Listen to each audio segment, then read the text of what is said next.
Hey guys, tonight we're diving into the story of a legend, Alexander the Great, the man who conquered half the known world before the age of 33, tamed wild horses as a teen, casually founded cities like he was playing ancient Sim City, and still had to decide every morning what to eat for breakfast.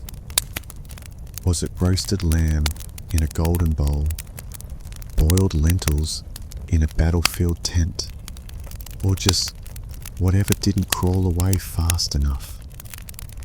Before we open his royal lunchbox, take a moment to like the video and subscribe, but only if you genuinely enjoy what I do here. And let me know in the comments where you're tuning in from and what time it is. I love seeing who's watching this at 2 a.m.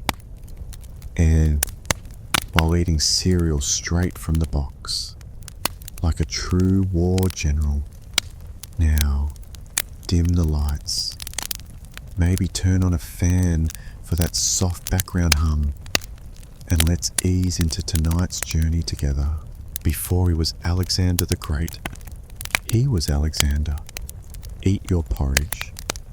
Long before empire building, world conquest, and being mourned by 3 continents, young Alexander of Macedon started his days like every other noble boy, with a breakfast that was aggressively wholesome and suspiciously hard to chew. Picture a chilly Macedonian morning. The sun's not even up yet, and neither is Aristotle. But the kitchen is alive with the sounds of boiling barley and people pretending it tastes better today. Breakfast for young Alexander likely consisted of boiled barley gruel, which is just a polite way of saying hot, slightly salty mush. Occasionally, it might have been elevated with a splash of goat's milk, or, if it was a holiday, a dried fig that looked like it had been through something traumatic. Next to this steaming bowl of mild despair, there would have been bread, probably made of emmer or barley flour, rough in texture and morally opposed to fluffiness. It was the kind of bread that stared back, held grudges, and doubled as a blunt object in times of political tension. Olives would make an appearance too, because nothing says childhood breakfast like bitter, oily fruit soaked in brine.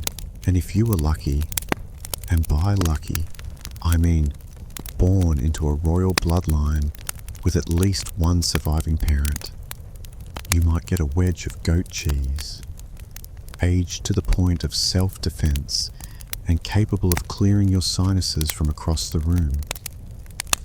To wash it all down, wine. Yes, even for a kid. But don't get excited. It was heavily diluted, practically purple water. Macedonians believed drinking pure wine was for barbarians and poets with poor judgment. It sounds humble, and it was. But it wasn't because the Macedonian court lacked resources. No. Alexander's father, Philip II, deliberately raised his son in a culture of restraint.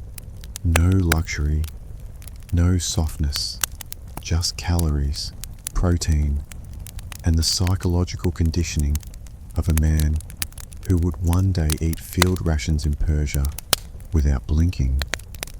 So, no golden pancakes, no royal eggs Benedict, just mush, olives, and bread so dense it could hold up a collapsing column. Breakfast, the first conquest of the day.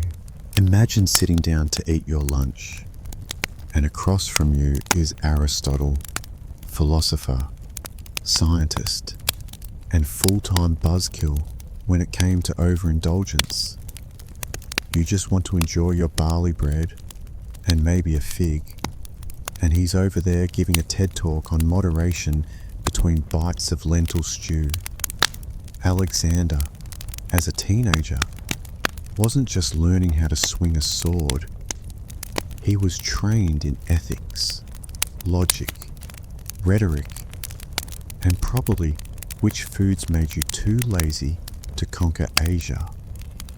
Aristotle, being a disciple of Plato and a fan of balance in all things, took personal responsibility for making sure Alexander's body and mind were equally fed, though probably not equally thrilled.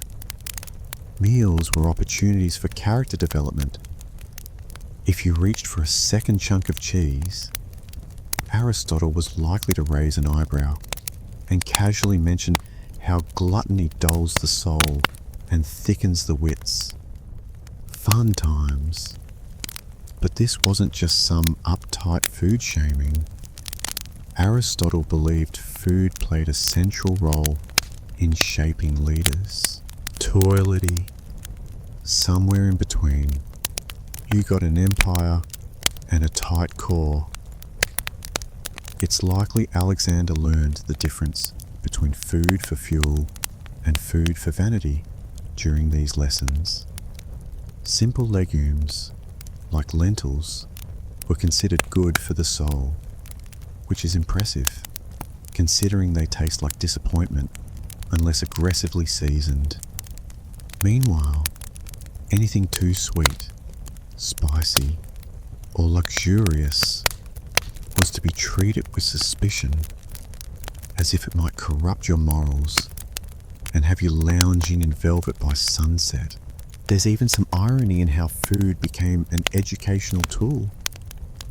While most kids were learning the alphabet by scratching letters into wax tablets, Alexander was probably being quizzed on what Hippocrates thought about wine ratios and whether figs stimulated impure thoughts.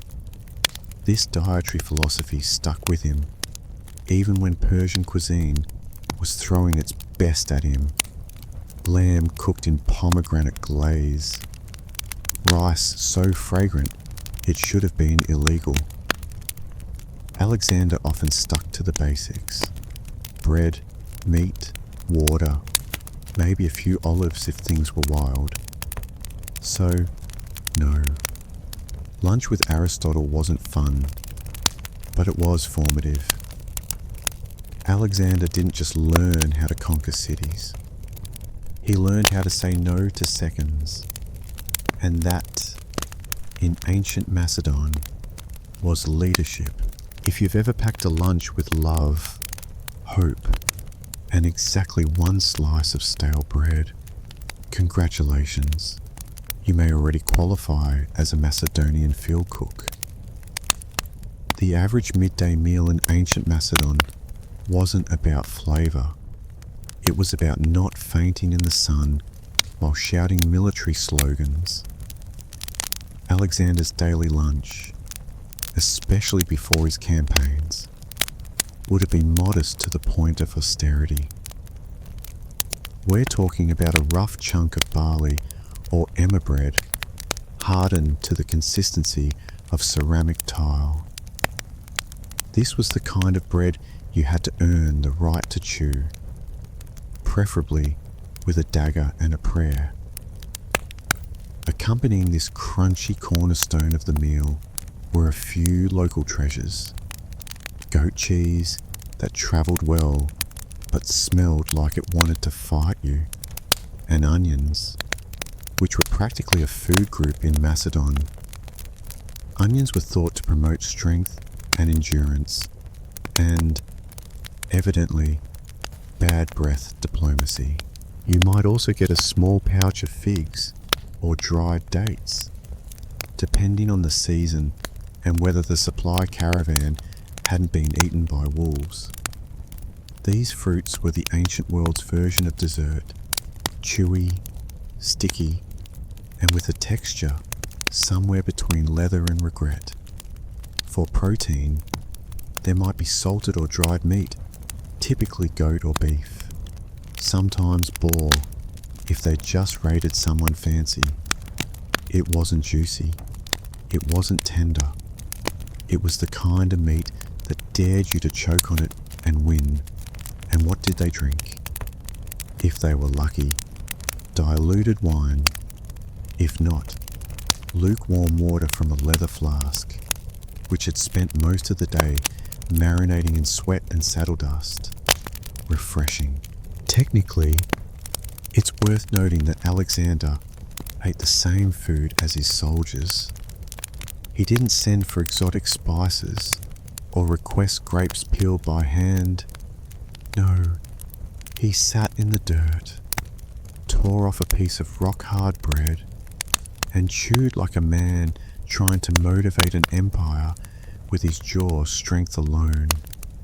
So, when we talk about the Macedonian lunchbox, don't picture a cute bento set.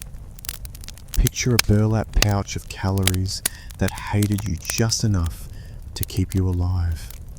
Functional, brutal, just like the man himself.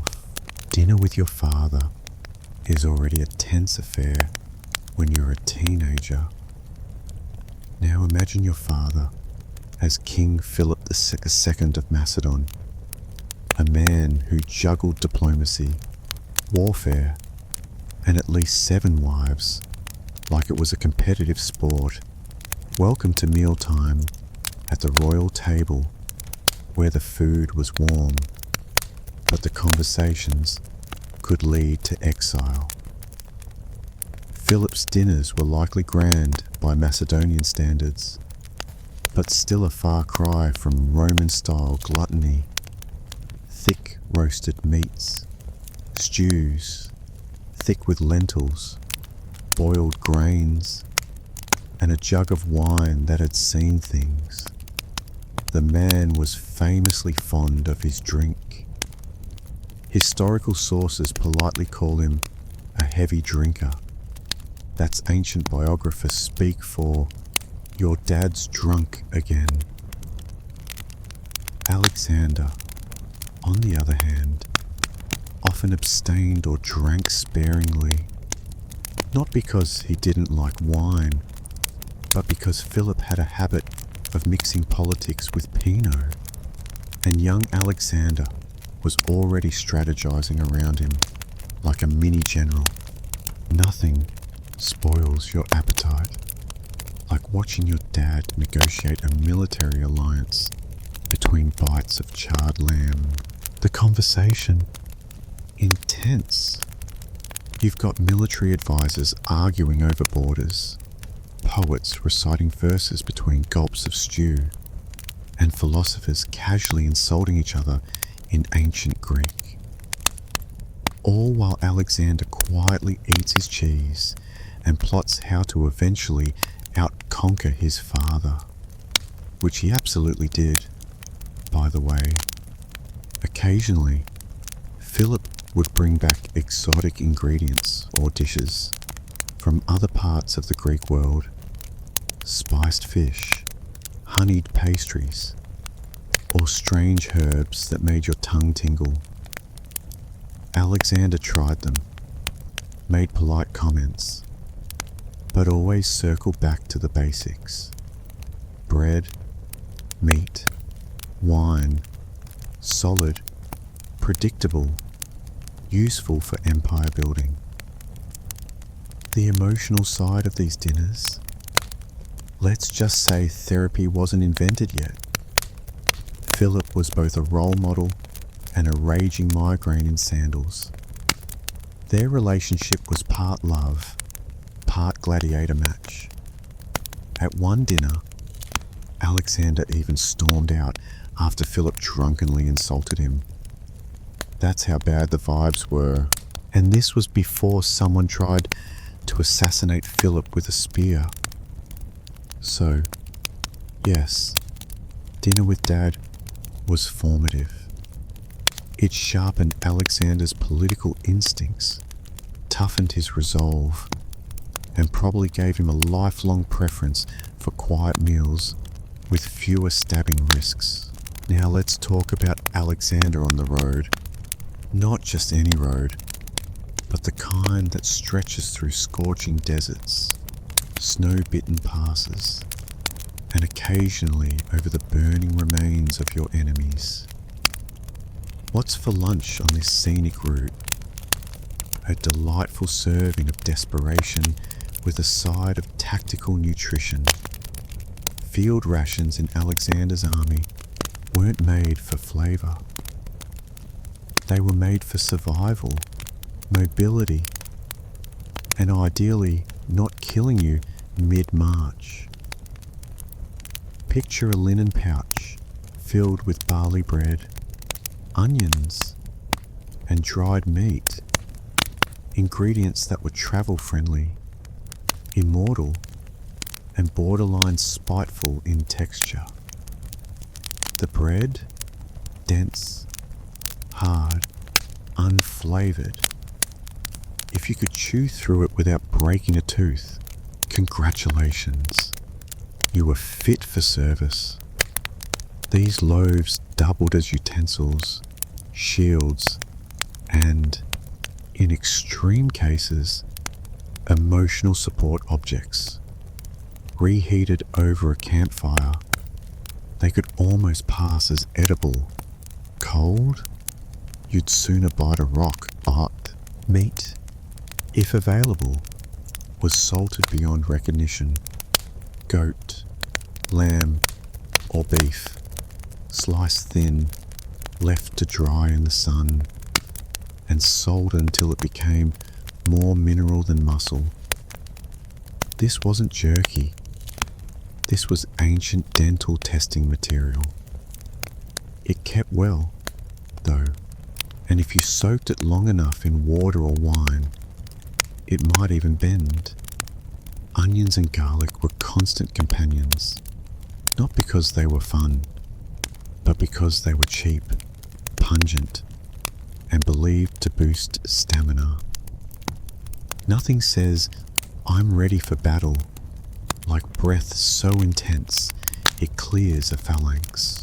For hydration, there was diluted wine, not enough to get drunk, but just enough to make the water taste less like saddle leather and regret. Straight water was rarely safe, especially when you were 700 miles into Persia and the local streams were busy being cursed. There were exceptions. Occasionally, after a victory, Alexander allowed a feast.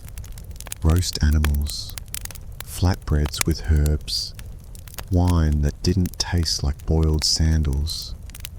But those were rare and always followed by another brutal march. It was never luxury for luxury's sake. It was reward with a return to reality baked in. So, yes, field rations weren't gourmet, but they kept you alive, alert, and just angry enough to take on the next empire. And Alexander, he ate the same thing, not because he had to, but because he believed no man deserved better food than his army. Picture this. You've been marching for days through blistering heat. Your sandals are basically leather regrets, and your throat feels like it's been personally cursed by the sun god Helios. Suddenly, a soldier finds a meager puddle, not a spring, not a stream, just a muddy, probably frog-adjacent puddle, and scoops the water into his helmet. Now here comes the historical part. That soldier offers it to Alexander, the king of kings, slayer of Persian armies, conqueror of worlds, and he just looks at the water, thanks the man, and then pours it onto the ground in front of everyone. It's one of the most iconic and dramatically parched moments of Alexander's life, not because of what he drank, but because of what he didn't. But let's pause. Why a helmet? Because in the ancient world, cookware was optional, but helmets were standard. It was your drinking cup, your bowl, your head shield, your emergency chamber pot. Multifunctional, efficient, slightly unsanitary. Alexander's gesture wasn't about hydration. It was performance art with morale as the target. If he, the most powerful man alive, wasn't going to drink until everyone had water, then you, the foot soldier with sunburn and trench foot, could hold out too. Was the water safe? Probably not. Ancient armies didn't exactly have Brita filters. But that wasn't the point. In one smooth motion, Alexander turned dehydration into team building. It's like a corporate trust fall, but dustier and with more sandals. And the legend stuck. Writers like Arrian and Plutarch couldn't get enough of it, because here was a man who didn't just lead by strategy, he led by staged suffering. He was hungry when they were. He walked when they did. And when the only water available looked like it came from a donkey hoof print, he still refused to drink before his men. It's honestly genius. Anyone can share a feast, but not drinking with someone. That's emotional warfare. So, the next time you sip bottled water and complain that it's not cold, remember, Alexander once looked at a helmet of lukewarm frog soup and said, "No thanks, I'll wait." And his army loved him for it. Conquering an empire has its perks, one of them being food upgrades. When Alexander marched into Persia, he wasn't just greeted by trembling nobles and abandoned palaces. He was greeted by banquets so rich they made Macedonian bread look like gravel in a napkin. Persian cuisine didn't mess around. These were the people who gave the world rice pilaf, saffron stewed lamb with pomegranate reduction, and about 47 types of sweets that all sounded vaguely like honey brick. Their royal banquets were architectural, gold dishes, crystal pitchers, exotic fruits stacked like pyramids, and enough roasted meats to spook a small forest. And then there's Alexander, king of khaki porridge and philosophical restraint, walking into this culinary fever dream. It was like putting a Spartan in a Whole Foods. Did he indulge? Sometimes. He wasn't made of stone.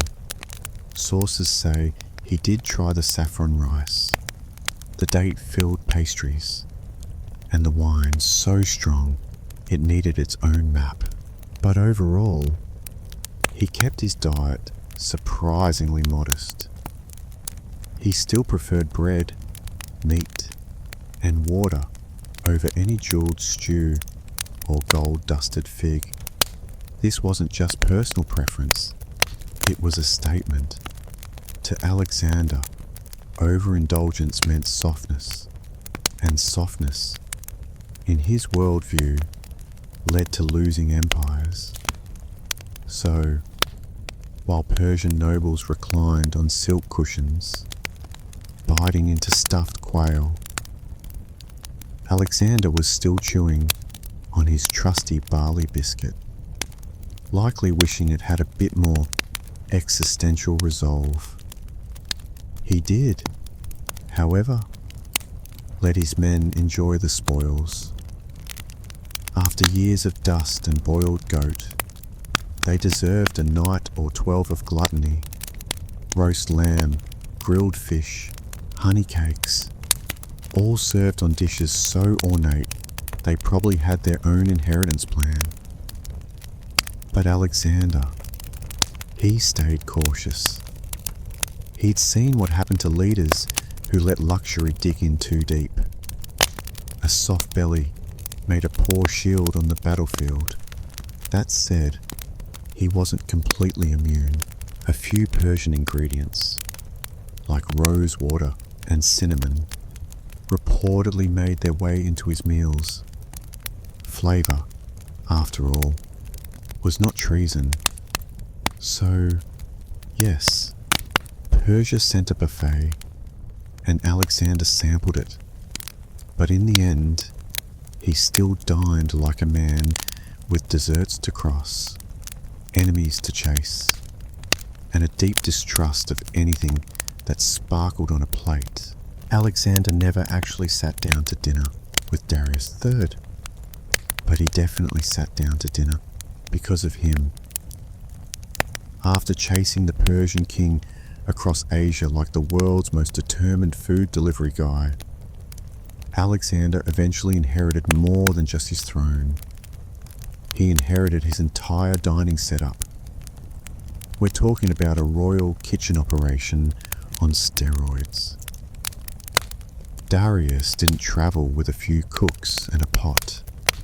He traveled with hundreds of chefs, bakers, spice handlers, and professional food testers whose job was essentially, eat this in case it kills the king.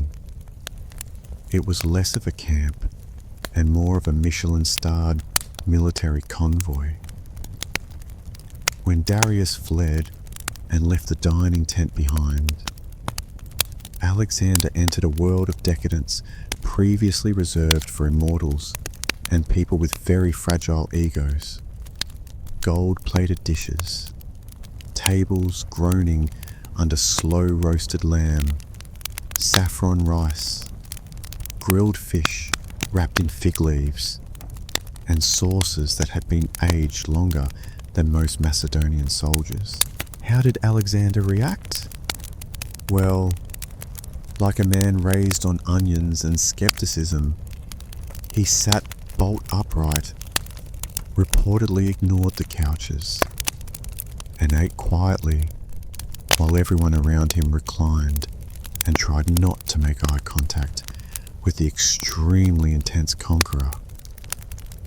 No slouching, no lounging, just chewing with purpose and possibly judgment. This wasn't rudeness, it was intentional signaling. Alexander wasn't about to get caught playing Persian prince cosplay. He wanted everyone, especially former Persian nobles now awkwardly handing him their loyalty, to know he was still Macedonian, still disciplined, and still very capable of kicking over the table if things got too soft. But let's not pretend he didn't enjoy the variety. Sources mention that Alexander adopted some Persian dining customs, like multi-course meals and the occasional floral-scented wine. He wasn't above appreciating good food, he was just above needing it. So, no, he didn't dine with Darius in the traditional sense, but he dined in Darius's seat, with Darius's silverware, surrounded by Darius's terrified chefs, which, in a way, was even more satisfying. After all, revenge is a dish best served on a gold platter with a side of roasted goat and political domination. Alexander the Great was famous for a lot of things: tactical brilliance, unstoppable ambition, world domination before the age of 33. But tonight's menu, wine, so much wine, enough wine to make Dionysus say, "Hey, maybe pace yourself." Despite his usual restraint, there were moments, rare, theatrical, and slightly tragic, when Alexander leaned fully into the goblet. The most infamous of these took place in Persia, when the conquering hero, surrounded by luxury and a lot of people who nodded too quickly, hosted a massive, flamingly indulgent banquet. What was served? Likely an overwhelming spread of Persian delicacies: roasted lamb, rice pilafs, spiced fruits, date syrups, and wine poured like it owed someone money. There were toasts, long ones, emotional ones, possibly ones that involved dramatic recitations of Homer and crying about Achilles. Then came the incident. After many rounds of increasingly blurry diplomacy, Alexander, reportedly sloshed but still regal, decided to burn down the royal palace at Persepolis. Why? Historians still argue. Some say it was symbolic. Others say it was revenge. A few suspect it was a drunk dare, egged on by his equally plastered companions. You know how it goes. A little too much fermented grape juice, and suddenly you're torching a world wonder. Alexander woke up with the ancient equivalent of a hangover and a slightly charred empire. It may be the first recorded moment of post-wine regret in military history. This wasn't an isolated case of tipsy leadership. Other stories mention fights breaking out after banquets, including one tragic evening when Alexander, in a drunken rage, killed his close friend Cletus, the same man who had once saved his life in battle. That particular night ended with vomiting, tears, and a crisis of existential proportions. Just your average Friday in Babylon. The takeaway: for a man so obsessed with control, alcohol was his one blind spot, and the more success he had, the harder it was to keep the wine and the yes men from overflowing. So, yes, Alexander drank, occasionally too much, and when he did, he wasn't a king or a god.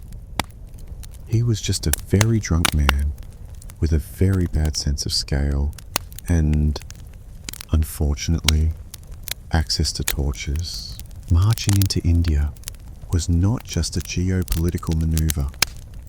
It was a culinary curveball for Alexander and his exhausted, flatbread-fed troops. They had crossed scorching deserts, trudged through freezing mountain passes, and now here they were, face to face, with spices they couldn't pronounce and animals that looked like siege towers with tusks. Food-wise, India was a revelation.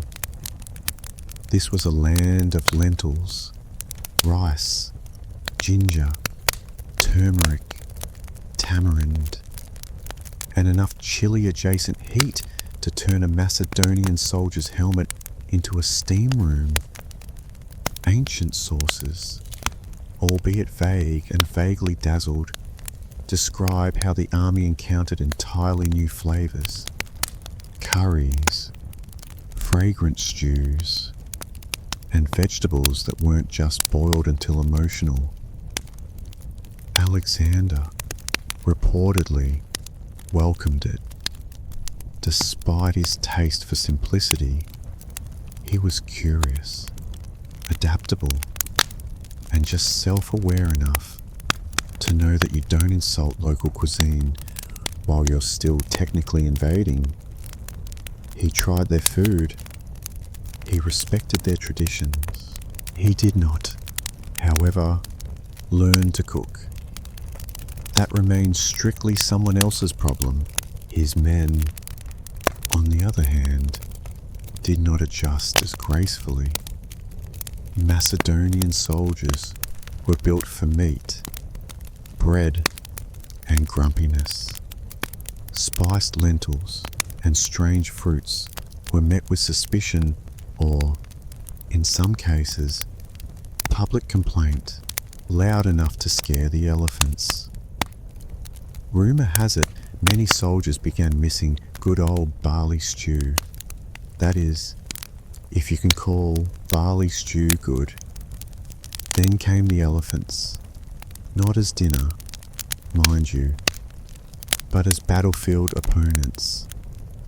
Alexander, always the pragmatist, probably took one look at a war elephant and said, "Okay, we're not eating that, but we're definitely hiring a few." Still, Indian hospitality came with tables full of richly flavoured dishes. Goats simmered in spices, fried doughs, date desserts. Even if Alexander stuck to small portions, he couldn't ignore the overwhelming generosity. In fact, some reports claim he sent food back to his troops as a morale booster, which is ancient general speak for, "Here, try this and stop crying."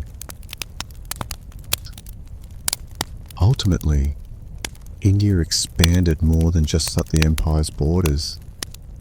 It expanded their taste buds, their spice tolerance, and their emergency bathroom planning. And for a man who had once considered a salted onion lunch, this was growth. You can conquer Persia, march through Egypt, cross into India, and dine with kings.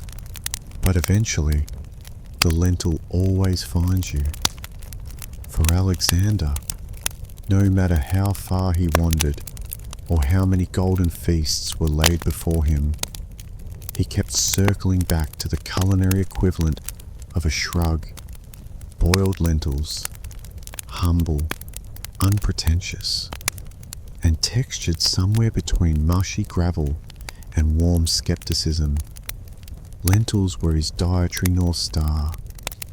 Now, was this because he loved lentils? Probably not. No child dreams of one day ruling the world while munching on lukewarm legumes. But lentils were practical, nutritious, and, most importantly, politically neutral. They didn't scream luxury, didn't stir envy, and didn't cause diplomatic incidents. They were just there, like sandals or your most loyal but boring advisor. In a world of exotic foods and dangerous banquets, lentils were safe. They didn't come from suspicious sources, didn't require translation, and certainly didn't lead to palace arson. See Wine, Chapter 9. Historically, lentils had long been a staple in the Greek and Macedonian diet. High in protein, easy to store, and cookable with just a pot, fire, and low expectations. Add a little vinegar or oil, maybe some crushed garlic if you're feeling fancy, and voila, the ancient version of "I'm too tired to cook." Some sources suggest that even in Babylon, with access to every spice, roast, and delicacy imaginable, Alexander still requested simple meals, and lentils, of course, made the short list. It wasn't a punishment. It was philosophy, a nod to discipline, and maybe a subtle flex. I could eat honeyed quail wrapped in gold leaf. but I choose mushy brown pulses. It's also likely that lentils reminded him of home, of training in the Macedonian hills, of dinners with Aristotle where the food came with moral lessons, and of military camps where the only thing consistent was the sound of chewing something slightly tragic. So, yes, the lentil returned, not with fanfare, but with a quiet plop into a wooden bowl. And Alexander, emperor of half the known world, picked up his spoon and ate, because even greatness needs fibre. When you think of royal snacks, you might imagine grapes peeled by trembling servants, or delicate pastries served on silver trays while a harpist plays something emotionally complex in the background. But for Alexander the Great, snacking wasn't quite so cinematic. Most of the time, snacks were consumed while riding horseback, overseeing a siege, or casually redrawing the boundaries of the known world. So, convenience was key.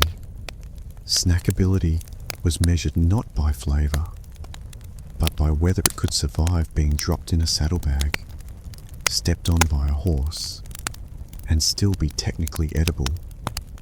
Enter dried figs, olives, roasted chickpeas, nuts, and hunks of aged goat cheese, so firm they could double as projectiles. These were the granola bars of the ancient world, compact, rugged, and emotionally indifferent. Dried figs were a favourite, portable, sticky, and packed with sugar and energy. They gave Alexander a quick burst of stamina, which was handy when you were conquering cities before lunch. Olives were salty, oily, and known to stain your tunic at inopportune diplomatic moments. But hey, electrolytes, roasted chickpeas, meanwhile, were the popcorn of antiquity, crunchy, satisfying, and plentiful, though tragically unbuttered. And nuts, especially almonds and walnuts, provided protein, fat, and something to chew on while debating whether to cross another mountain range. Alexander's commanders likely carried similar fare, sometimes wrapped in cloth or stored in small leather pouches. No Tupperware, no airtight bags, just dust-covered finger food handed around between sword fights. And, of course, there was always road dust, not intentionally consumed, but practically unavoidable. Everything had a layer of it. The bread, the meat, the figs. There's a reason ancient armies were lean. They were constantly chewing on sand and pretending it was seasoning. Some accounts even suggest that Alexander, despite having access to finer things, often chose to eat like his soldiers. He didn't want to appear distant or pampered, and snacking on goat cheese while sitting on a rock with your men. That's ancient military relatability 101. So, no, royal snacks weren't decadent. They were durable, functional, and flavoured mostly by the environment, which, for Alexander, tasted like ambition, road grime, and the occasional fig. Every empire has its moments of culinary excess, and Alexander's conquests were no exception. While his daily meals were often practical and ascetic, there were occasional banquets, particularly after victories, where things went weird. Not past the salt weird, but is that a fire-breathing dancer weird? Victory feasts were diplomatic theatre meets calorie binge. You'd have Persian nobles trying not to weep into their golden napkins. Macedonian soldiers wondering if honeyed lizard was a joke. And Alexander, sitting at the head of it all, attempting to keep things from descending into interpretive, wine-fueled warfare. These banquets were filled with roasted animals too large for one table, bowls of pomegranate-drenched rice, pastries shaped like birds, and wine poured by men wearing more jewelry than clothes. There were also live performances, music, poetry, acrobats, possibly an elephant or two doing something symbolic and vaguely threatening. But the real chaos came with the toasts. Thus, in Macedonian tradition, drinking wasn't just encouraged, it was practically weaponized. Men would try to out-toast one another in volume of wine and emotional monologue. It started with "To Alexander" and ended with someone shouting, "I would die for your sandals," while weeping into a leg of lamb. One of the most famous banquets gone rogue occurred in Samarkand, where Alexander tried to merge Macedonian and Persian traditions by having both peoples feast together as equals. A beautiful idea, a logistical nightmare. Language barriers, cultural misunderstandings, and the fact that Persian cuisine included sauces while Macedonian cuisine considered salt an indulgence. It was bound to end in someone flipping a platter. Sometimes the weirdness was unintentional, like when Alexander hosted a banquet in a city that had been recently conquered and still smelled like smoke. Or when people brought extravagant tribute dishes, live peacocks, honey-glazed camel, allegedly, or a pudding that required 6 servants and divine patience. These feasts were more than just meals. They were political statements, unity stunts, morale boosters, and occasional lessons in why you don't let the guy from Thrace near the wine amphora.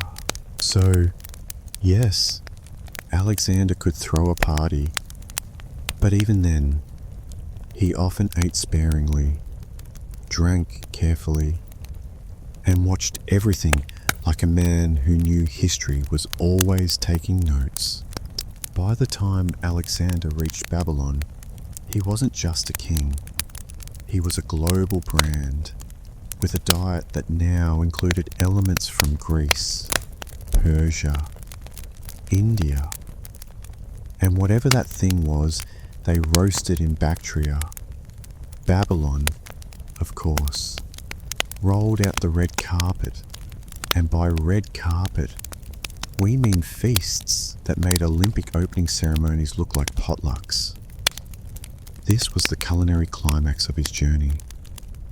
Babylonian chefs were masters of opulence.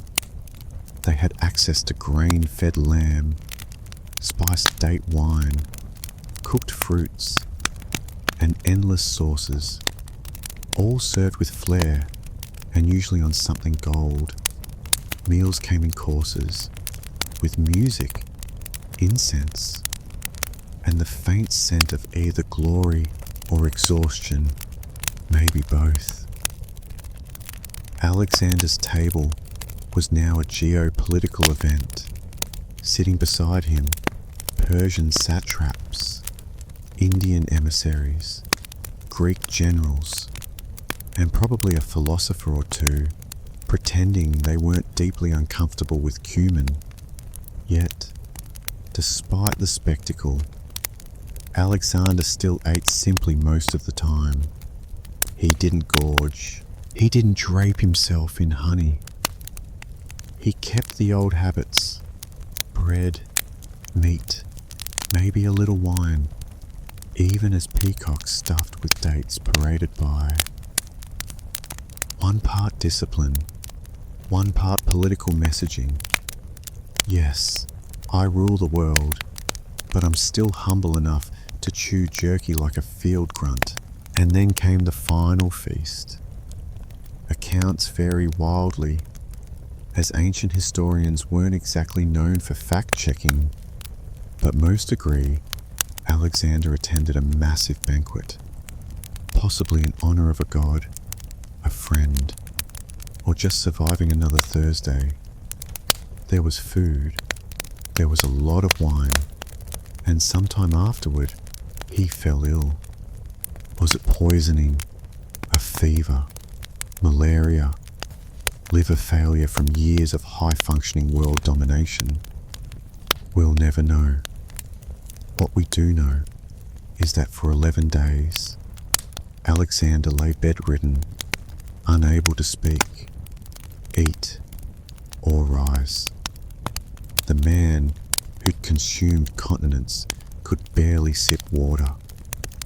There's no detailed record of his last meal. It probably wasn't grand. It might have been a cup of wine or just a damp cloth on his lips. In the end, the conqueror of empires went the way of all mortals, quietly, humbly, and possibly hungry. So ended the feasting, so ended the man, and in Babylon, the banquet tables were cleared and then history took its seat. Let's imagine, just for a moment, that Alexander the Great wandered into the modern world, dusty cape sword at his side, a little confused by escalators, and found himself standing in line at a food court. What would he order? Let's be clear. Alexander wasn't a man for fluff. He didn't suffer indecision, and he certainly didn't believe in build your own bowl.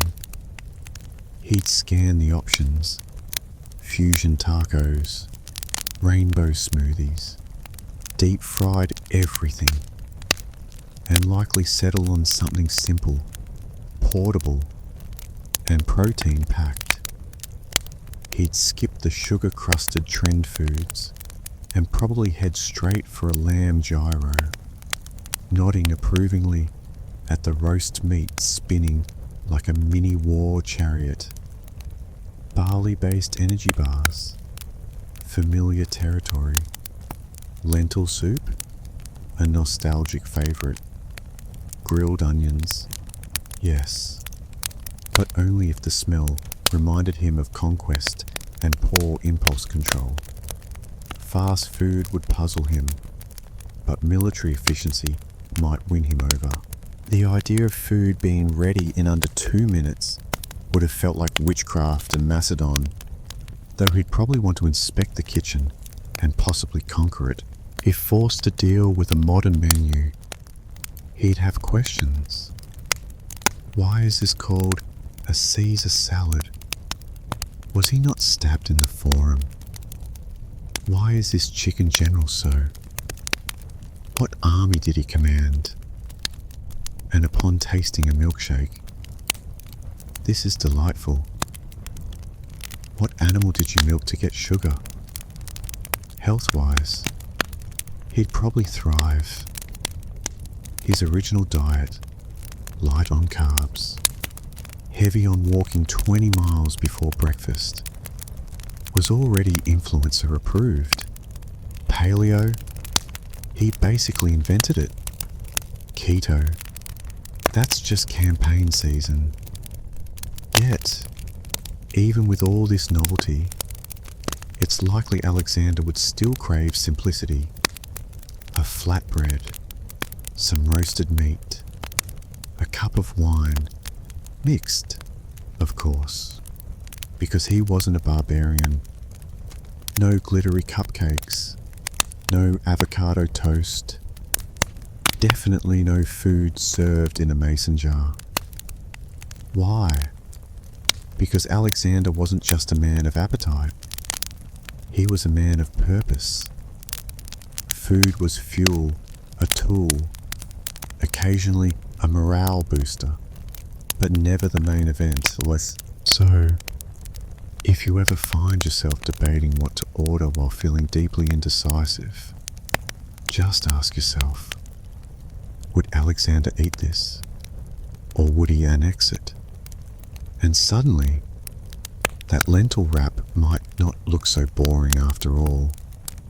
And so, we leave the dusty battlefields and humble lentil bowls of Alexander the Great, a man whose appetite for conquest shaped the ancient world. His story reminds us that even the mightiest rulers are bound by the simple act of eating, a daily ritual tying them to the earth and their soldiers. But now, let's turn our gaze to a different kind of legacy, one forged not with swords, but with ideas. Across the centuries, in the vibrant heart of Alexandria, another figure rose, a woman whose brilliance illuminated a fading era. Her name was Hypatia, a philosopher, mathematician, and guardian of knowledge, standing tall in a city where reason clashed with rising tides of faith. Let's step into her world, where the mind was the mightiest weapon, and truth was worth every sacrifice. In the waning days of the ancient world, when the Mediterranean's greatest minds still gathered beneath colonnades and argued over the nature of the cosmos, a woman named Hypatia stood at the center of it all. Born around 360 CE in the intellectual melting pot of Alexandria, she was not supposed to lead, not according to the customs of the time. Yet, there she was, not just participating in philosophy and science, but excelling in them. Her father, Theon, was a respected mathematician and philosopher associated with the Great Museum of Alexandria, a center of learning that still echoed the fading legacy of the once mighty library. But while most fathers taught their sons to read and write, Theon went all in on his daughter. He trained Hypatia in arithmetic, geometry, astronomy, and Platonic philosophy. She didn't just memorize theories, she questioned them, debated them, and taught them. By the time she reached adulthood, Hypatia had outpaced her father in both intellect and influence. Her lectures drew students from across the empire, pagans, Christians, skeptics, and zealots alike. She taught openly in the streets and lecture halls, wrapped in her philosopher's cloak, commanding attention not with authority, but with clarity. She explained celestial motion, conic sections, and the properties of numbers with such brilliance that people described her as nearly divine. And this was no cloistered scholar, hidden in dusty rooms. Hypatia moved freely through the male-dominated world of late Roman Egypt, offering counsel to city officials and even Roman governors. She embodied the old world, the classical world, one that was slipping fast beneath the tides of religious transformation and imperial instability. But Alexandria was no longer just a city of books. It was also a battleground of faiths. Christianity rising, paganism waning, and politics becoming more dangerous than any equation, Hypatia's fame, her independence, and her status as a symbol of rational, classical thought began to stir envy and resentment among those who preferred revelation over reason. Still, in those early years, she was untouchable. Hypatia was the final light of a fading era, a woman revered not because she fit into the world of men, but because she rose far above it. In an age when women were expected to marry, bear children, and stay far from the lecture halls, Hypatia did something profoundly subversive. She chose the life of the mind, and, more importantly, Alexandria let her, sort of. Her presence was radical, but her intellect made it hard to argue with her. Hypatia didn't claw her way into intellectual circles. She was invited. Her mastery of mathematics and astronomy placed her at the forefront of Neoplatonism, a philosophical movement blending the teachings of Plato with elements of mysticism. Think lofty ideas about the soul's journey, the nature of ultimate reality, and the ladder between the material and divine, all delivered with geometric precision. Hypatia's lectures weren't just academic snooze fests, either. Her reputation was magnetic. Students came not just from Alexandria, but from all corners of the empire, eager to sit at her feet.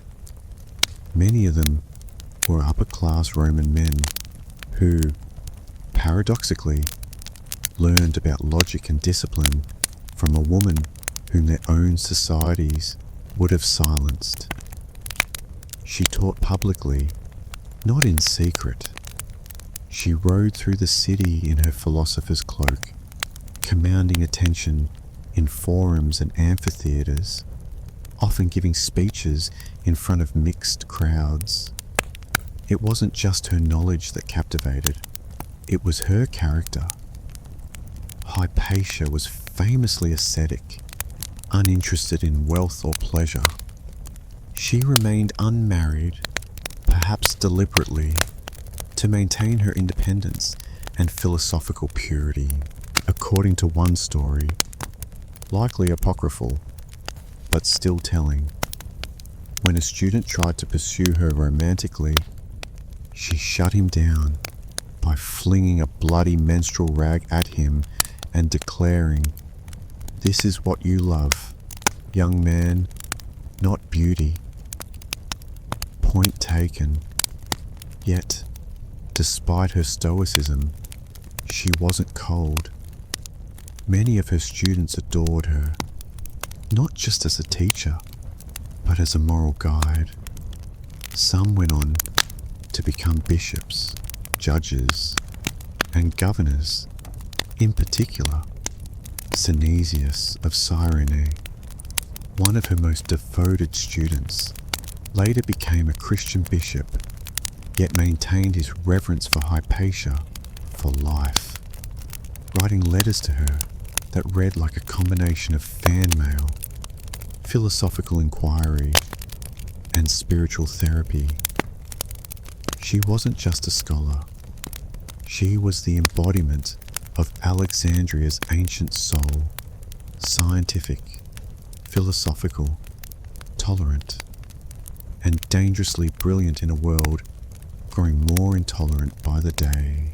By the time Hypatia reached her intellectual prime, the Library of Alexandria, once the crown jewel of human knowledge, was a ghost of its former self. The original structure had been destroyed in waves of war, neglect, and political chaos. What remained was scattered across the city: annexes, scrolls stashed in private collections, and a few scholars still clinging to the dream of universal knowledge. Among them, none shone brighter than Hypatia. Though she wasn't the official librarian of what was left, many considered her the de facto heir to that legacy. She edited and preserved important mathematical texts, most notably works by Diophantus and Apollonius. Some scholars believe she even contributed to the design of the astrolabe and the hydrometer, tools crucial to astronomy and measurement. That's right, she wasn't just theorizing about the stars, she was helping build the instruments used to observe them. And then there was her commentary on Ptolemy's Almagest, a complex astronomical treatise filled with math-heavy models explaining planetary motion. Most people couldn't even pronounce it, let alone improve it. But Hypatia's revisions made the work more accessible for future generations, ensuring its survival through the ages. Ironically, her edits would become standard in Arabic translations centuries later, long after the Roman world had forgotten her name. But Hypatia wasn't hoarding knowledge. She believed in sharing it relentlessly. Her classroom was wherever she stood. Whether diagramming parabolas or deconstructing Plato's forms, she never treated science and philosophy as separate domains. To her, they were united, the mind and the cosmos, one vast, interconnected system. This belief made her revered, but also vulnerable, because Alexandria was changing. Christian bishops were gaining power. Temples were being converted into churches, and suspicion of pagan knowledge was growing. Hypatia, a philosopher rooted in classical tradition, began to be seen not just as a teacher, but as a threat. A woman who taught astronomy instead of theology, who questioned rather than obeyed, who remained publicly unaffiliated with any religion. It didn't matter that some of her students were Christians, or that she showed no open hostility to the church. What mattered was the symbolism. Hypatia represented the old world, one of reason and inquiry, and in a city that was turning toward dogma, that was more dangerous than any scroll. By the early 5th century, Alexandria was no longer the serene cradle of learning it once aspired to be. It was a pressure cooker of religious fury, political rivalries, and street-level violence. Hypatia, whether she liked it or not, had become more than just a philosopher. She was now a symbol, and symbols tend to attract mobs. The tension in the city was palpable. On one side stood the pagan and intellectual elite, still clinging to the remnants of Greco-Roman culture. On the other, the rising tide of Christianity, no longer a persecuted faith, but now an assertive, politically dominant force. And in the middle were Roman administrators, trying to hold the peace with all the effectiveness of a man trying to mop the ocean. The newly appointed Christian bishop of Alexandria, Cyril, was ambitious, influential, and eager to cement the church's authority over the city. His rival was Orestes, the Roman governor, a Christian himself, but politically cautious and somewhat more tolerant of Alexandria's traditional pluralism. The two men loathed each other, and in that boiling cauldron of hostility, Hypatia unintentionally became a lightning rod. She had the respect of Orestes, often serving as a trusted advisor, but she remained staunchly neutral in religion, refusing to convert, refusing to take sides, and refusing to disappear. That, in a time when neutrality was seen as betrayal, was a problem. The Christian population, particularly its more militant factions, began whispering that Hypatia was the reason Orestes and Cyril were locked in conflict, that she was casting spells, manipulating politics with pagan sorcery, holding Alexandria back from its Christian destiny. It was, of course, nonsense. But when a city is drunk on zeal and blood, nonsense spreads faster than reason. At the same time, a group known as the Parabolani, essentially religious enforcers, or monks with muscles, were gaining influence under Cyril. Originally created to tend to the sick and bury the dead, they increasingly resembled a paramilitary force, enforcing church authority on the streets. And there was Hypatia, brilliant, independent, respected by Roman power, unrepentantly pagan in her worldview, calmly riding her chariot through town like she didn't have a target painted on her back. But in Alexandria's new order, no one stood above the crossfire for long. Cyril of Alexandria did not come to power with meek intentions, succeeding his uncle, Theophilus, as bishop in 412 CE. Cyril inherited a church ready to dominate, and he had no interest in being merely a spiritual leader. He was a man who wielded theology like a sword and politics like a dagger. And Alexandria, fragmented by ideology, was the perfect place to wage his campaign. Cyril's mission was twofold: to root out heresy and to assert the supremacy of the church over civil authority. And he wasted no time. He closed Novatian churches, expelled Jews from the city, and expanded his influence over both the pulpit and the street. His sermons didn't just inspire, they mobilized. He knew the power of spectacle, of aligning divine rhetoric with physical force, and the Parabolani, that unofficial militant arm of the church, became his boots on the ground.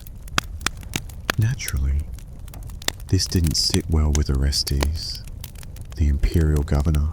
Though a Christian, Orestes upheld Rome's long-standing policy of religious tolerance.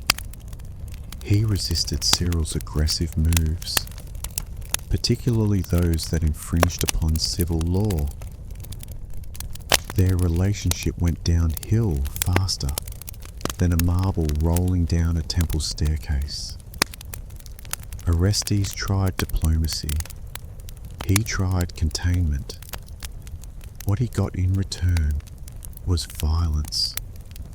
When a Christian mob attempted to assassinate him, hurling stones during a public address, and one monk, Ammonius, was arrested and executed for the attack, Cyril hailed him as a martyr.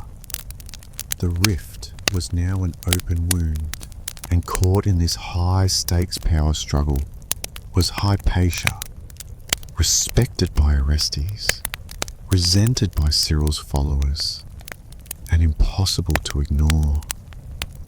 She wasn't overtly political, but her intellect and influence made her a threat.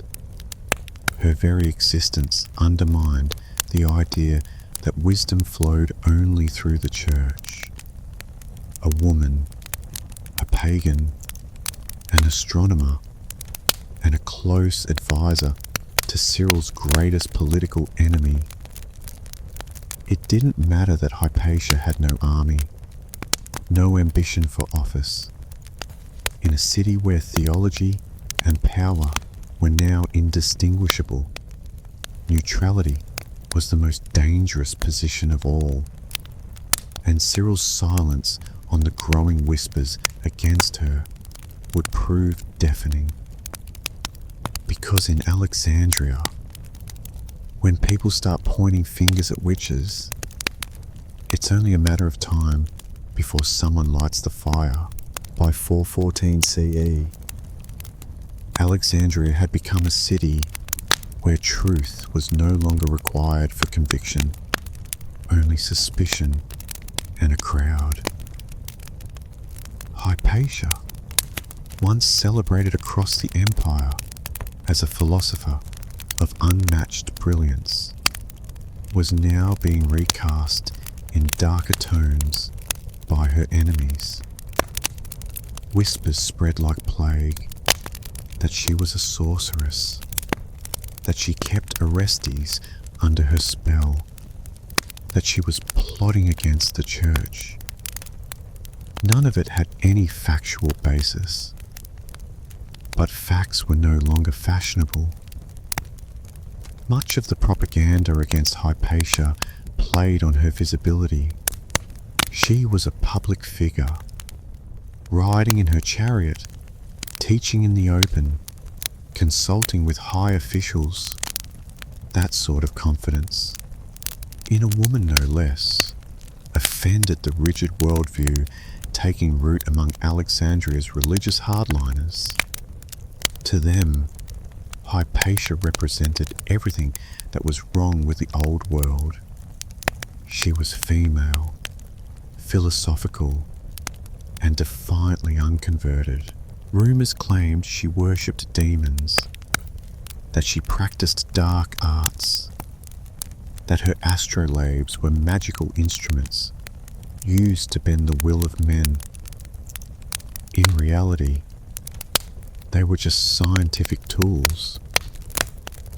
But science, in an age gripped by religious extremism, can look an awful lot like sorcery to those who don't understand it or don't want to.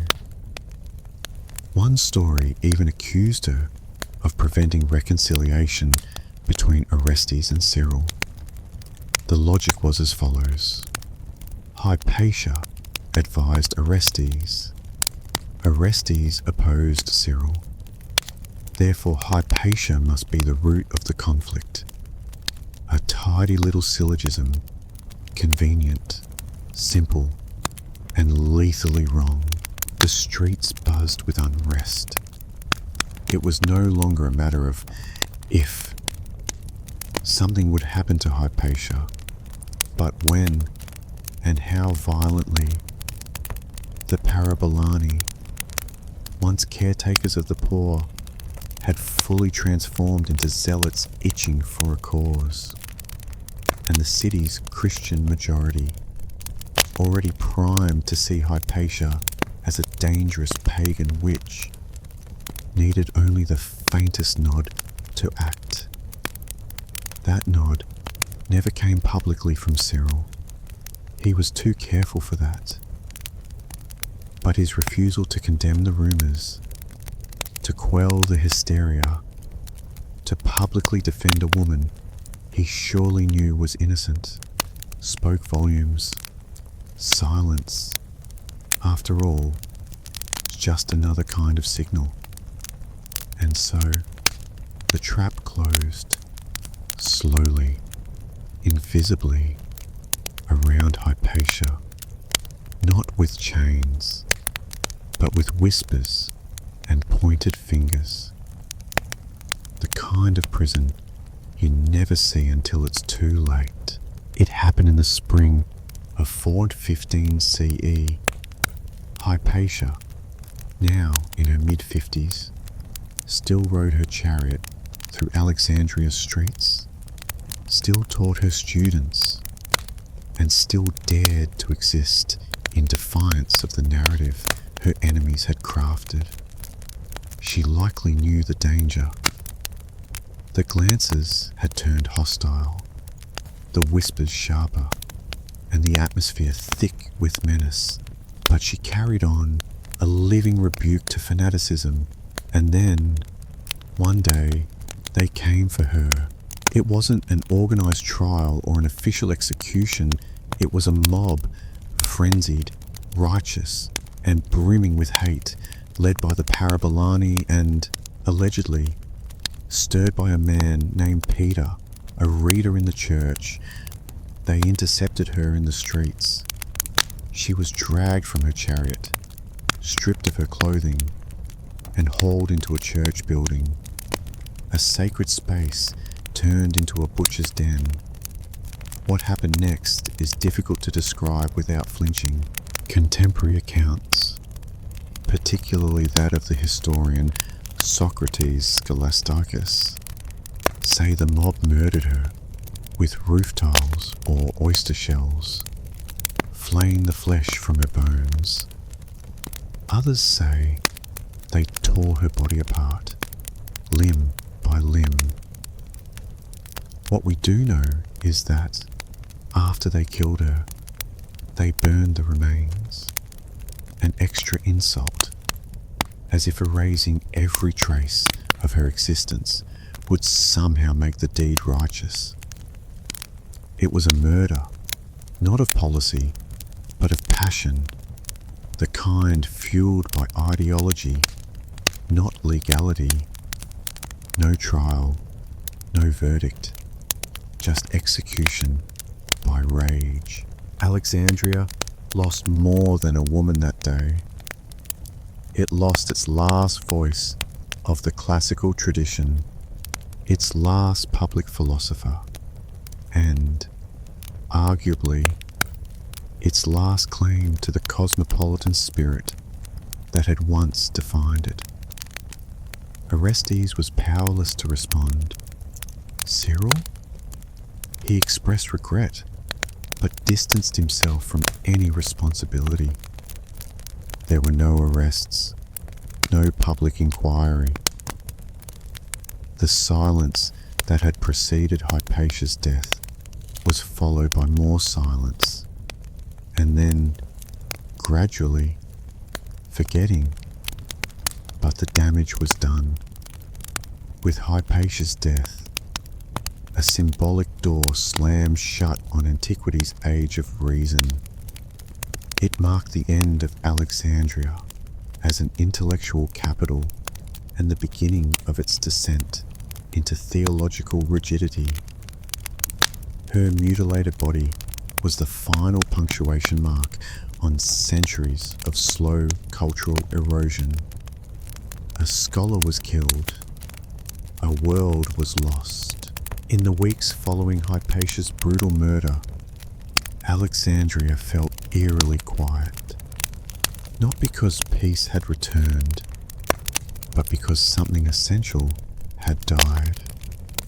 The streets still bustled, churches still rang with chants, bureaucrats still stamped scrolls, but the soul of the city, that open exchange of thought, that synthesis of Greek philosophy, Roman governance, and Egyptian mysticism, had dimmed forever. There was no justice for Hypatia, no trial, no restitution. Orestes, already weakened, eventually disappeared from the historical record. Some say he left Alexandria, too politically isolated to govern. Others say he was recalled to Rome. Either way, the one man in power who had tried to shield her was gone, and Bishop Cyril. He emerged from the crisis stronger than ever. Though Cyril denied involvement in her death, many saw his silence and rhetoric as tacit approval. He made no effort to punish the killers. He never condemned the act publicly. In time, he was even canonized. Saint Cyril of Alexandria, remembered more for his battles against heresy than the philosopher whose blood had been spilled under his watch. As for Hypatia, her legacy was swiftly buried, not just physically, but intellectually. Her name was scrubbed from many records. Her writings were lost, her teachings attributed to others, her contributions to mathematics and astronomy scattered across history with faint traces of authorship. In the blink of a historical eye, one of the most brilliant minds of late antiquity was turned into a whisper. But whispers linger. Centuries later, Hypatia's story began to resurface, first in the writings of Renaissance humanists who saw in her a martyr for reason, then in Enlightenment salons, where she became a symbol of intellectual freedom suppressed by dogma. Voltaire wrote of her with fury, portraying her death as the final nail in the coffin of classical learning. She was cast as a tragic heroine in plays, poems, and later novels, often exaggerated, yes, but always admired. In modern times, her story has inspired scientists, feminists, and secularists alike. To mathematicians, she's one of the earliest recorded women in the field, a forerunner to those still fighting for representation in STEM today. To women in philosophy, she's an ancient pioneer, one who didn't just participate in intellectual life, but helped shape it. And to humanists, she's a stark reminder of how fragile knowledge can be when confronted by fear. But Hypatia's legacy is more than symbolic. Though most of her written work has vanished, scholars suspect her influence remains embedded in the survival of Greek mathematical texts. Her additions and commentaries likely became the versions that filtered into Arabic and later European scholarship. So, even in silence, her fingerprints remained on the instruments of learning.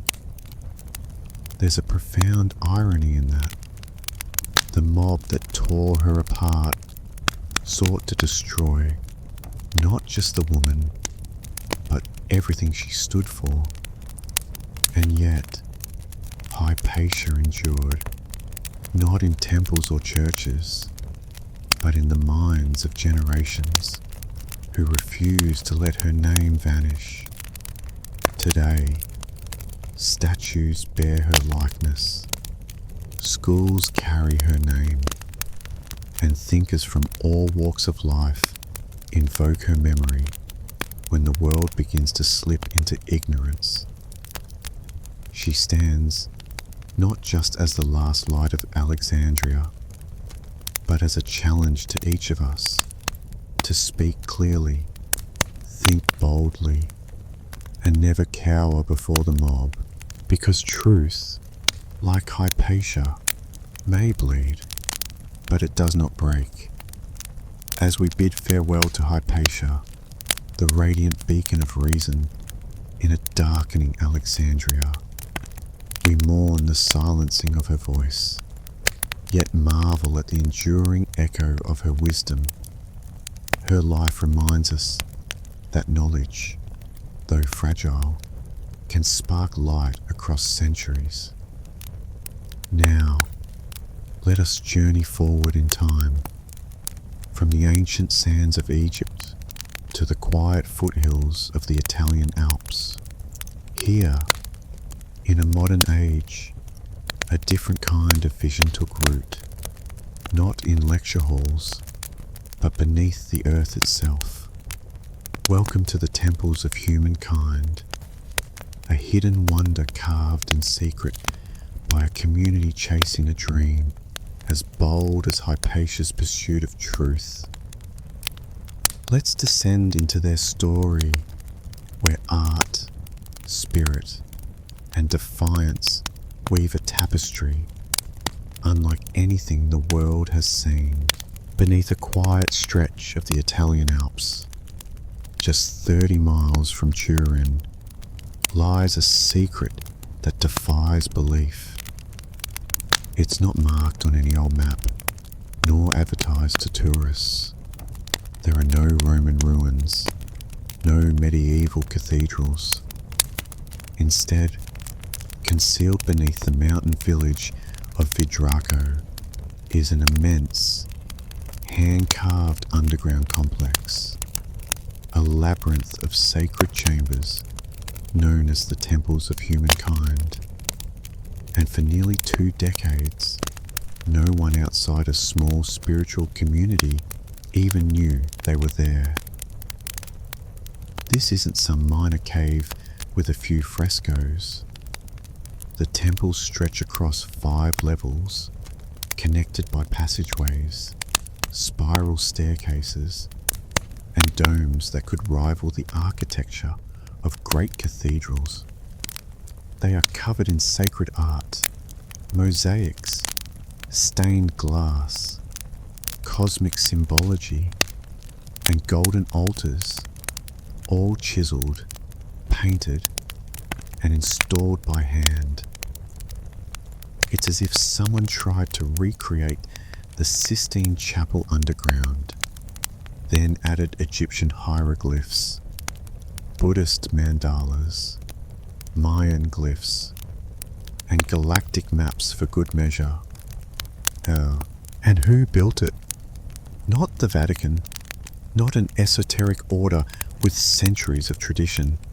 No, it was a relatively unknown spiritual collective calling themselves Damanhur, named after the ancient Egyptian city believed to be the center of Horus worship. Founded in 1975, the group envisioned a society based on harmony, self-sufficiency, and spiritual evolution. The temples were their physical manifestation of that dream, a sacred space meant to realign human consciousness with the universe. Construction began in 1978, spearheaded by Alberto Airaudi, a former insurance broker turned mystic visionary. Without permission, without blueprints, and using only hand tools, Airaudi and his followers burrowed into the rock beneath a private house. They worked at night, used removed soil to landscape the hills, and told no one.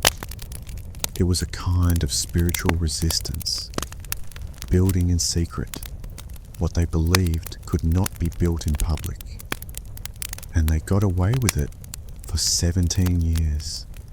No one suspected that, behind the unassuming facade of a countryside home, a team of artists, engineers, and believers was carving a subterranean wonder.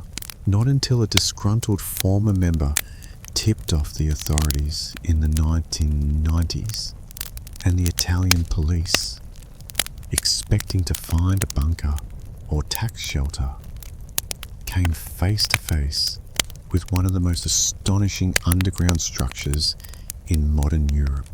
The temples of humankind didn't appear out of nowhere. They were the result of a grand, highly unconventional vision born in the mind of a man named Alberto Airaudi, later known to his followers as Falco. In the 1970s, Araudi wasn't yet a spiritual guru. He worked a fairly ordinary job as an insurance agent in northern Italy. But beneath the surface, he was obsessed with metaphysics, reincarnation, ancient civilizations, and what he called the memory of the cosmos. Araudi claimed that, from a young age, he experienced vivid past life memories, not just vague impressions, but detailed visions of lives spent in lost civilizations, including Atlantis and ancient Egypt. He believed these memories weren't fantasies, but blueprints. And one of those blueprints, he said, was for a temple, not metaphorical, but literal, a sanctuary for spiritual awakening to be hidden underground and constructed by a community united in purpose.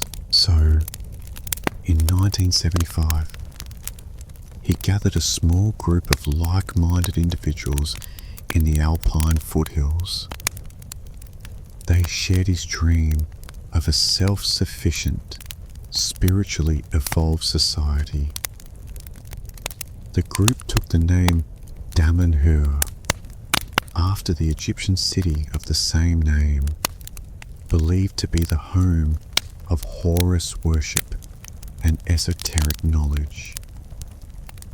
Their mission wasn't to start a new religion, but to build a new kind of society, one that balanced science, art, ecology, and spirituality. Damanhur grew quietly. Members gave up their previous lives to join communal living in the Italian countryside. They practiced meditation, sacred dance, and a made-up language they believed enhanced communication on a subtle level. They developed their own currency. They studied ancient texts and claimed to communicate with trees. To outsiders, it all seemed charming at best, eccentric at worst. But to followers, they were laying the groundwork for a cosmic rebirth. Beneath all of it, though, Gildo was the real secret. Construction had already begun. Araudi claimed he had seen the temple in visions and believed it was his destiny to build it. With picks, hammers, buckets, and unwavering conviction, Damanhurians began excavating, not knowing if they'd ever finish or if they'd be caught. They weren't just digging into stone, they were digging into belief itself and shaping a sanctuary meant not for the present, but for a future they believed was coming. From the outside, the house at the top of the hill in Vidraco looked utterly ordinary, just a modest alpine home perched quietly above the valley.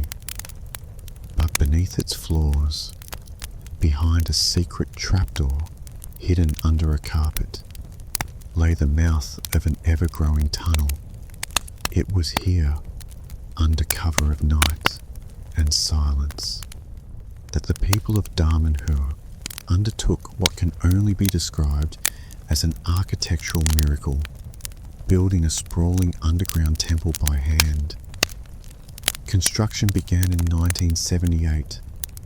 There were no cranes, no backhoes, no engineering teams in hard hats, just a handful of people with pickaxes, hammers, and lanterns.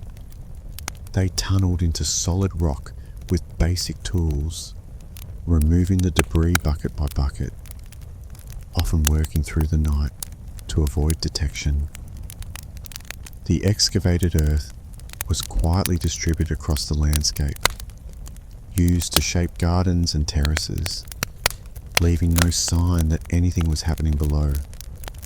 It was incredibly dangerous. The work wasn't sanctioned. There were no safety codes. A single mistake could have triggered a collapse and buried them alive. But the Damanhurians believed they were protected by faith, destiny, and the guidance of higher intelligences. This wasn't just construction. It was a sacred ritual. Every strike of the hammer was a devotional act. Eraodi, or Falco, claimed he had already seen the temple in a vision. Every room, every hall, every golden altar. His sketches guided the layout.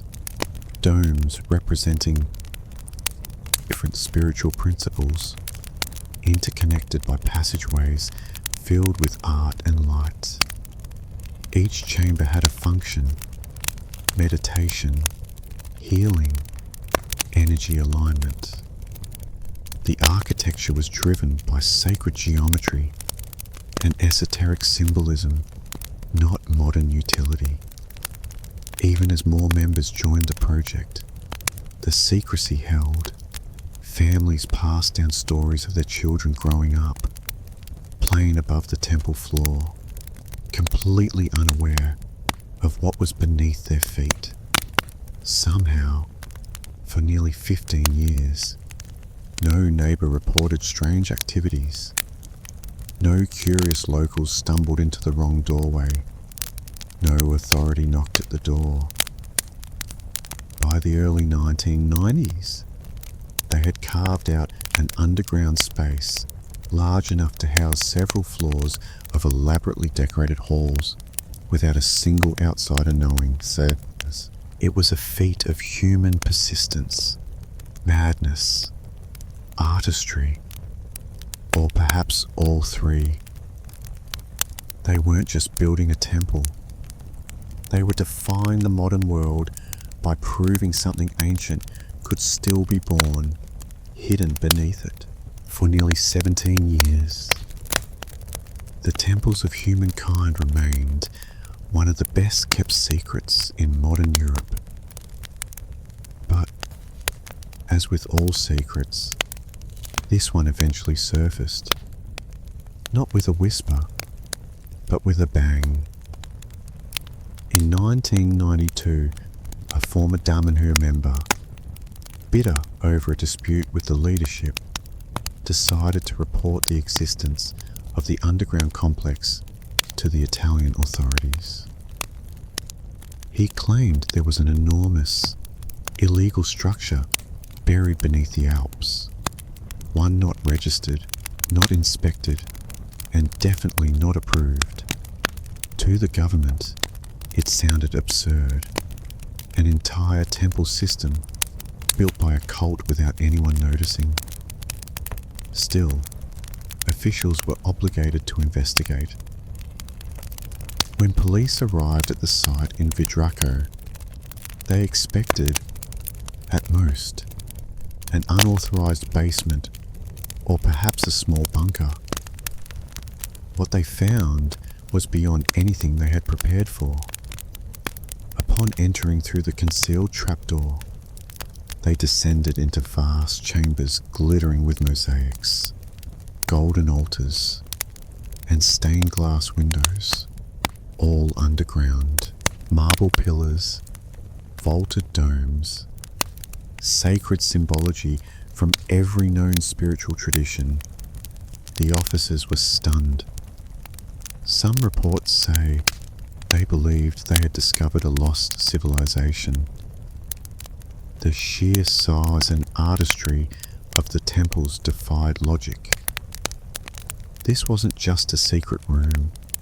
This was a multi-level architectural wonder, carved out of bedrock, hidden in plain sight.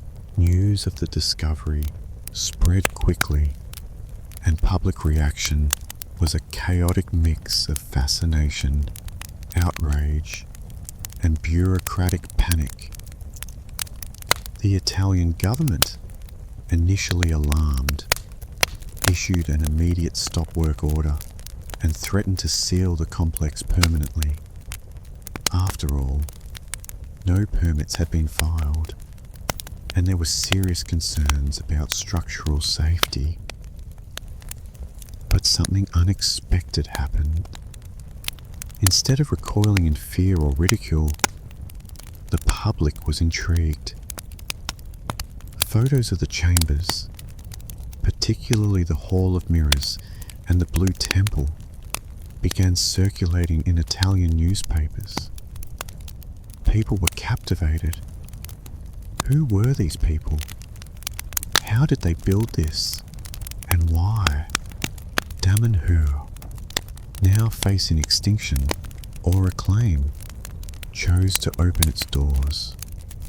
They invited officials, journalists, even skeptical scientists to tour the temples.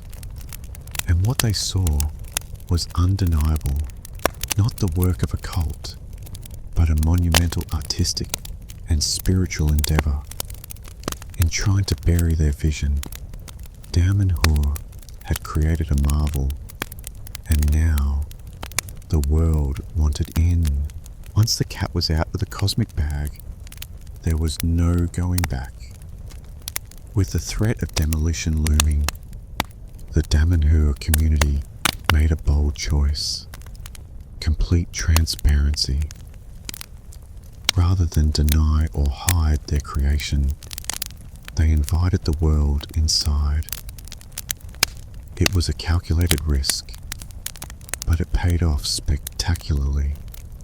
Journalists, archaeologists, engineers, and even skeptical government officials were escorted down into the mountain to see what had been carved beneath their feet. And what they found was less secret cult lair and more underground Vatican meets Gaudi's subconscious. There was the Hall of Mirrors, a massive chamber with mirrored walls, stained glass ceilings, and tiled floors that reflected light like a kaleidoscope of energy. There was the Hall of Earth, shaped like a chalice, dedicated to the feminine principle and ancient earth goddesses. Each temple was designed with precision, not only artistically, but energetically, aligned with what the Damanhurians believed were synchronic lines, cosmic pathways of energy crisscrossing the earth. The architecture was built to resonate with these lines, amplifying their effects and turning the space into a kind of spiritual engine. Italian authorities, now facing public fascination and media buzz, had a problem on their hands. Yes, the temples were technically illegal, but demolishing them would mean destroying a modern artistic marvel that had captured the public's imagination. In a rare twist of bureaucratic mercy, the government chose to regulate instead of erase. Rather than shut the complex down, they allowed Damanhur to retain ownership under strict safety and preservation guidelines. Engineers reviewed the structural integrity. Historians catalogued the symbolism. Artists simply stood in awe. By the mid-1990s, the temples of humankind had been transformed from a forbidden mystery into a cultural phenomenon. The group launched guided tours and spiritual retreats. Filmmakers and photographers documented the halls. Critics remained, of course, but curiosity far outweighed condemnation. What had once been hidden was now open to the world.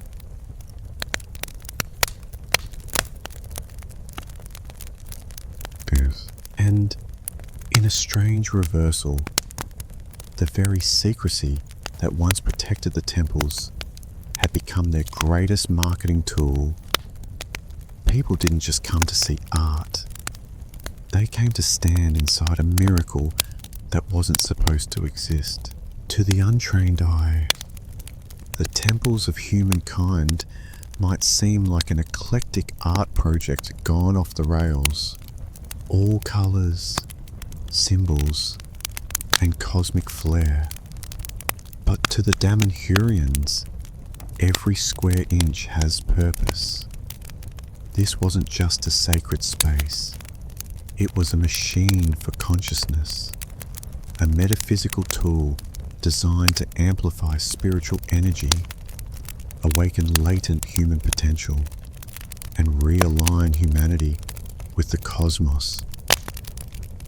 At the core of Damanhur's philosophy is the belief that Earth is crisscrossed by synchronic lines, energetic currents similar to ley lines or acupuncture meridians.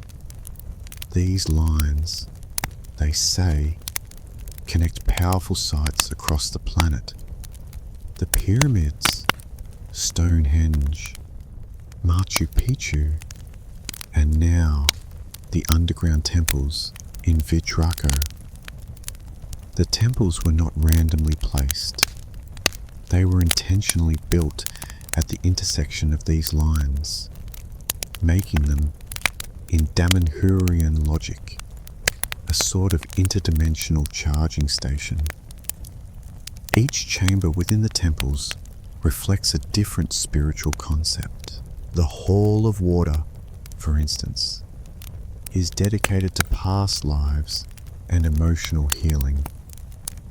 The Hall of Spheres is considered the temple's energetic nucleus, a place intended to communicate with higher intelligences and distant civilizations. No, not metaphorically. The Damanhurians genuinely believe that consciousness exists beyond Earth, and that the temples act as a beacon. It's not just symbolic. The community incorporates sound, geometry, and material resonance into the architecture to activate these energies. Walls are embedded with copper coils. Quartz crystals are positioned to reflect frequencies. Every element, from colors to symbols to materials, is chosen based on how it resonates with human consciousness and planetary harmonics. Visitors often describe strange experiences, feeling waves of energy, hearing unexplained tones, or entering altered states of awareness. Whether placebo or power grid, the temples do seem to have an effect. Even skeptical scientists have noted unusually strong electromagnetic activity in some chambers. But for the Damanhurian faithful, science only confirms what they already know. This is a living temple, one that interacts with intention, emotion, and thought. It is a bridge, not just between Earth and the stars, but between what we are and what we could become. In their eyes, the temples of humankind are not a relic of the past, but a prototype for the future. While the underground temples are the most visually spectacular part of Damanhur, they are only one piece of a much larger spiritual experiment. Above ground, the Federation of Damanhur functions as a kind of intentional micronation, complete with its own constitution, currency, schools, and even timekeeping system. That's right, they use their own calendar, which started in 1975, the year the Federation was founded. In Damanhurian reckoning, we are currently in year 50-something. The community is organized into eco-villages, each with a specific purpose: farming, arts, research, healing, or temple work. Daily life blends the mystical with the mundane. Residents grow their own food, participate in group meditations, and meet for weekly social alchemy sessions designed to align the individual's spiritual progress with the group's collective evolution. At its peak, Damanhur boasted over 1,000 members from more than 30 countries. Newcomers don't just join casually, they undergo an initiation process and are encouraged to live communally, give up some personal possessions, and contribute their skills to the collective. Professions range from sculptor to software developer. Everyone is expected to contribute to the whole. Education plays a huge role in Damanhurian life. Children are taught not only math and language, but also sacred geometry, ancient mythology, and energy awareness. There's even a Damanhurian university offering courses in esoteric sciences, spiritual physics, and alternative healing methods. If it sounds like Hogwarts with solar panels, you're not far off. At the philosophical center of it all is the idea that divinity exists in all things, and that humanity's purpose is to awaken to its role as co-creator with the universe.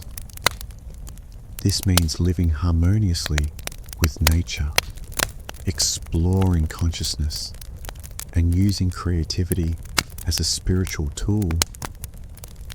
To outsiders, the community can seem eccentric, even cult-like, but there's no single deity, no enforced dogma, and no charismatic tyrant. Leadership is democratic, and roles rotate. Members are free to leave, and many do. Critics exist. Some former members cite internal pressures, ideological rigidity, or burnout. But even critics admit it's unlike anything else on Earth. Damanhur isn't just a commune or a spiritual retreat. It's an ongoing social experiment, a place where people try, in earnest, to live a myth, not just read about one. To walk through the temples of humankind is to enter a universe made of symbols. Every wall, ceiling, and floor is layered with meaning: mythological, mathematical, cosmological. But Damanhur doesn't see art as mere decoration. Here, art is sacred technology, a tool to awaken the spirit, unlock ancient memory, and communicate with the divine without saying a single word. Their aesthetic is not random. It weaves together Egyptian iconography, Celtic spirals, Hindu deities, and futuristic star maps. One chamber might depict the Eye of Horus, while another features stylized DNA strands or planetary alignments. These are not just pretty patterns, they're intentional codes. Damanhurians believe these symbols speak to the soul's language, bypassing the rational mind and triggering deeper awareness. But why blend so many cultures and traditions? According to their teachings, all myths are fragments of a larger, universal truth. Stories told in different tongues, pointing to the same cosmic source. The temples aren't claiming to recreate any one religion. Instead, they seek to harmonize them all, not in a bland mashup, but as a deliberate integration of human spiritual history. Then there's the matter of language, or rather, languages. Damanhur developed its own sacred language, called simply sacred language. Not very original, but accurate. It consists of thousands of ideograms, each designed to express spiritual concepts that ordinary speech supposedly fails to capture. You'll find these glyphs carved into stone and glass throughout the temples, shimmering in gold leaf, etched into coloured marble, floating above doorways like glowing spells. To the community, these symbols aren't invented, they're remembered. Falco claimed that this language comes from ancient civilizations predating our recorded history, possibly even from extraterrestrial origins. In other words, the symbols are less created and more recovered, like spiritual fossils of an earlier, wiser age. Visitors often describe the experience of being inside the temples as emotional, even overwhelming. Many cry. Some say they feel a strange sense of familiarity, like they're remembering something long forgotten. And that's exactly the point. The temples aren't designed to explain, they're designed to evoke. Because in Damanhur, truth isn't taught, it's awakened through story, symbol, and the silence between words. The temples of humankind were never meant to be monuments to the past. They were, and still are, a blueprint for the future, not just a spiritual future, but a cultural one, where architecture, consciousness, and community fuse into something new. While the world above rushes forward with technology and division, the world beneath Vidraco continues to expand, slowly, intentionally, one brushstroke at a time. Even today, the temples are not finished. Damanhur considers them a living organism, constantly evolving.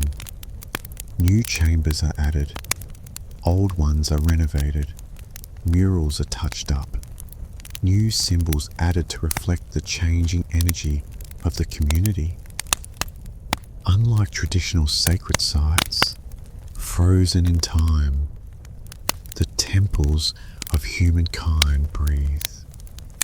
They grow with the people who built them. In the years since their discovery, Damanhur has expanded its global reach.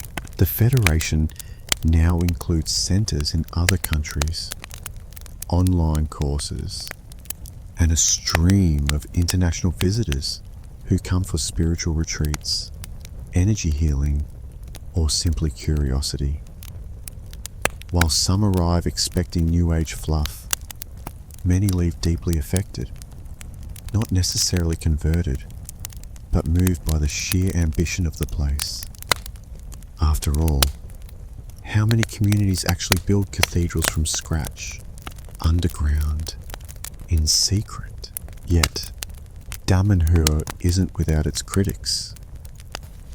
Skeptics raise eyebrows at some of its claims: past lives, synchronic lines, interstellar communication.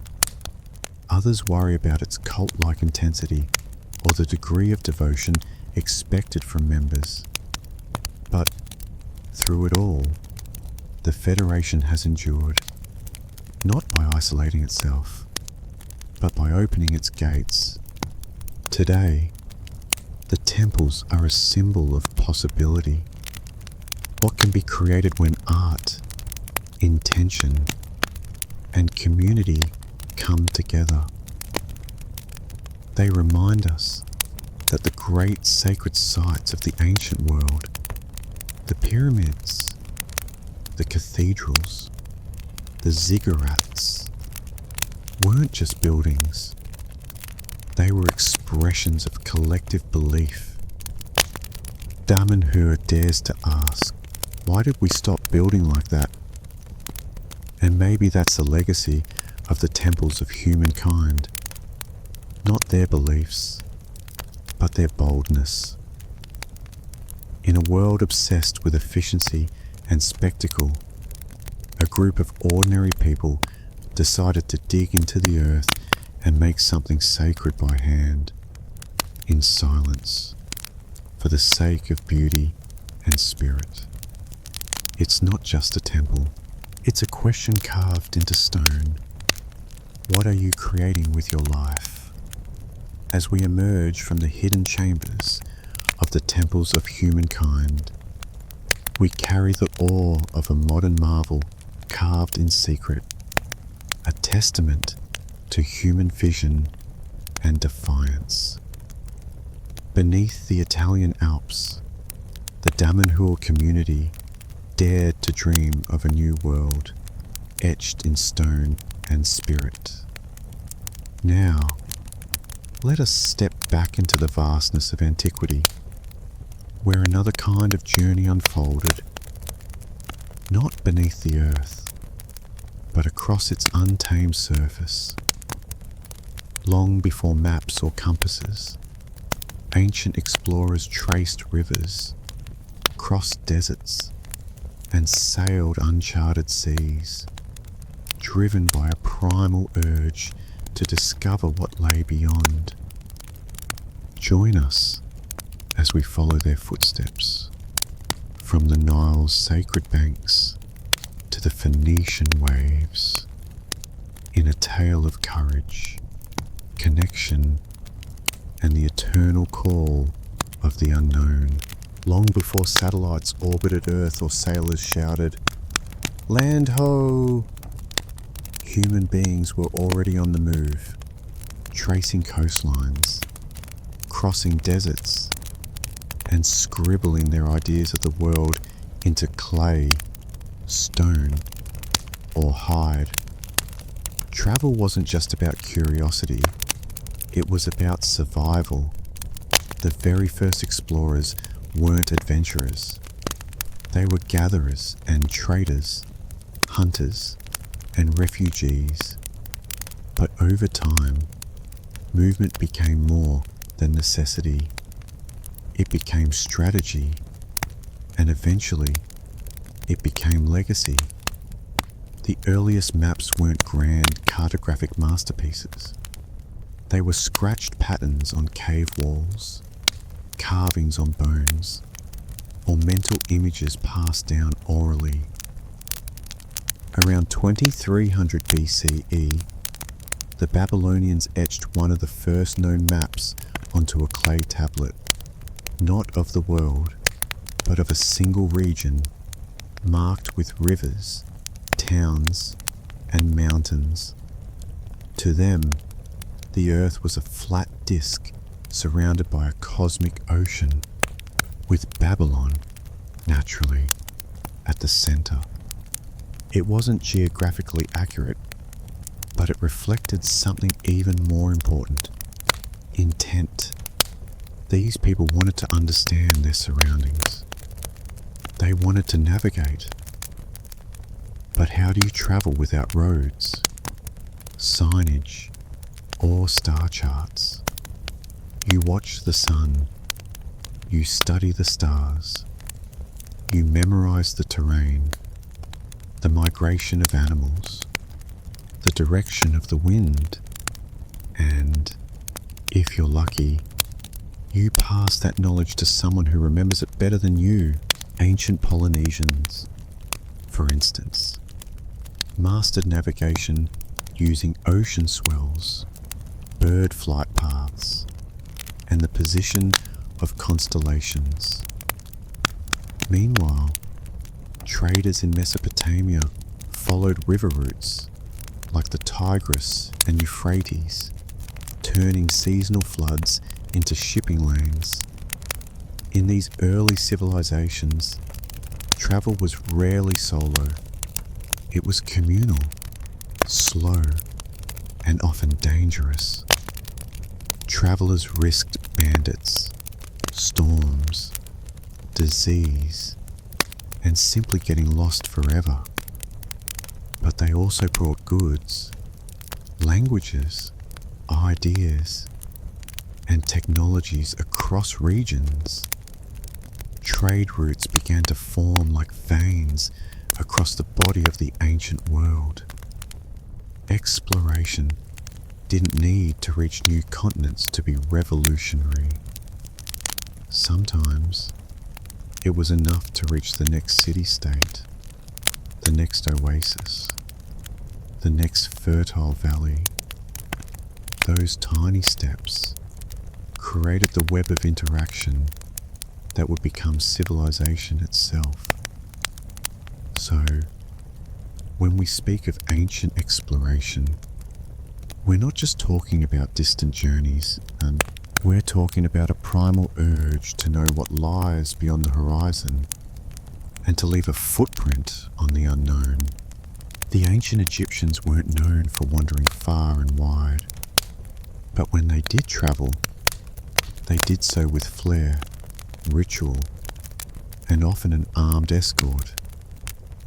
The Nile was their highway, and it wasn't just for pleasure cruises. Pharaohs dispatched expeditions south to Nubia, east into the Sinai, and even further into mysterious lands like Punt, a semi-mythical kingdom that Egyptians called God's Land. Its location is still debated. Somalia, Eritrea, southern Arabia, no one's quite sure. But what's certain is that the Egyptians sent ships there, loaded with goods and prayers, hoping to return with incense, gold, exotic animals, and a sense of divine prestige. One of the most famous recorded expeditions occurred during the reign of Queen Hatshepsut, Egypt's formidable female pharaoh. Around 1478 BCE, she launched a voyage to Punt and proudly recorded the journey on the walls of her mortuary temple at Deir el-Bahri. The carvings depict massive ships, men carrying myrrh trees, and locals with unusual features and elaborate headdresses. This wasn't just trade, it was diplomacy, propaganda, and spiritual alignment all rolled into one. Egyptians also ventured into the Sinai Peninsula, not just for conquest, but to mine turquoise and copper. These expeditions often involved hundreds of workers, scribes, soldiers, and priests. Travel was state-sponsored and heavily documented. Pharaohs weren't sending lone adventurers. They were deploying logistical machines. Officials recorded everything: what was mined, who participated, and how many offerings were made to the gods to ensure a safe journey. Despite being surrounded by deserts, Egypt wasn't isolated. Caravans moved through the western desert, connecting oases and bringing in goods from as far as Libya. Sea travel, though dangerous, allowed contact with Byblos, Crete, and other eastern Mediterranean ports. But make no mistake, ancient Egyptian travel was not easy. Whether by land or boat, expeditions were slow, risky, and costly. Yet, they were seen as essential extensions of divine order.